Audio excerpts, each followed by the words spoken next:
मुझो सजण माहे लगा जिनके अल्लाह ज़ुबान नहीं है सुभान अल्लाह एड़ी तो पूरी मस्जिद गूंजी वने पर फिलहाल ना जरा शेर पूरो थे तवज्जो मुझो सजण माहे लगा मुझो सजण माहे लगा मुझो सजण माहे लगा मुझो सजण माहे लगा खातम नबी खैरुल वरा मुझो सजण माहे लगा खातम नबी खैरुल वरा हजरत मोहम्मद मुस्तफा जे जी सना बेतहा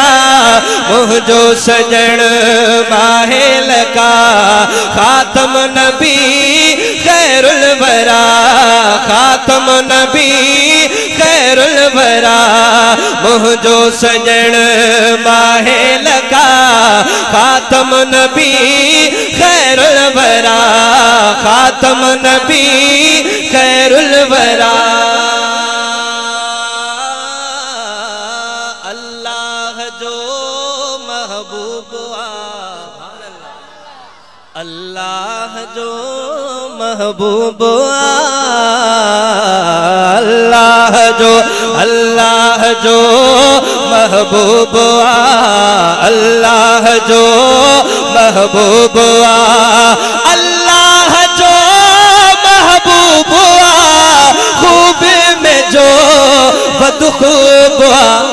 उनते खुदा जी हर अता उनते खुदा जे हर अता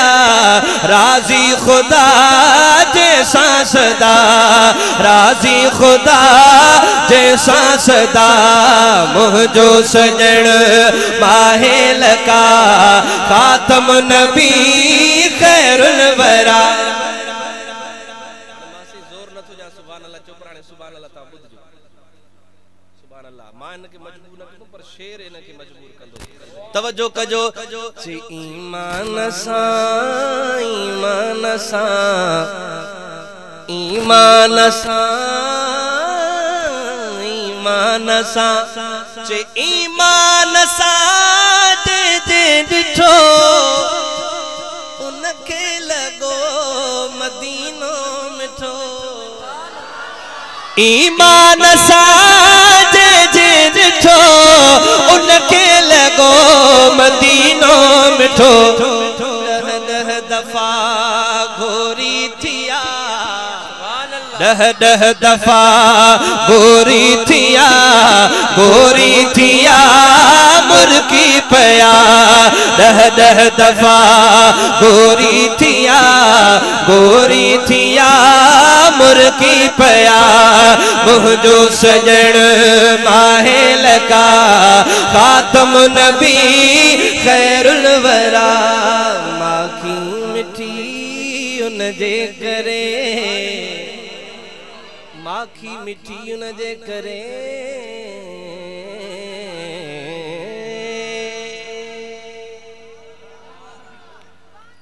मेरा सोना मदनी उच्चियां शाना वाला मेरा सोना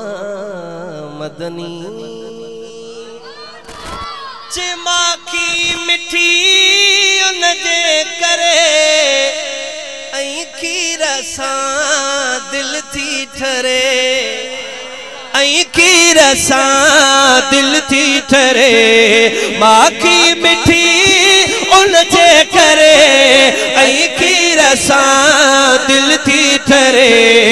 ऐं खीर सां दिल थी ठरे मेराज में तोहफा मिला आयो खणी भूरल भला मेराज में तोहफा मिला आयो खणी भूरल भला हजरत मोहम्मद मुस्तफा जे जी सना बेतहा मुझो सजन माहे लगा खातम नबी खातम नबी खैरुल वरा, खातम नबी खैरुल वरा, दिल में रफी का आदिल बरी।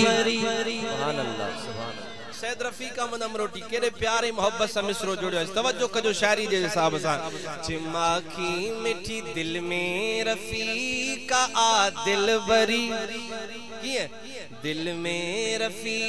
का आदिल बरी। अगर शेर गायो तो दुख थींदो। दिल में रफी का आदिल बरी, जणवा गुलाबन जी भरी, हो जणवा गुलाबन जी भरे। मुखे मिली रब जी रज़ा,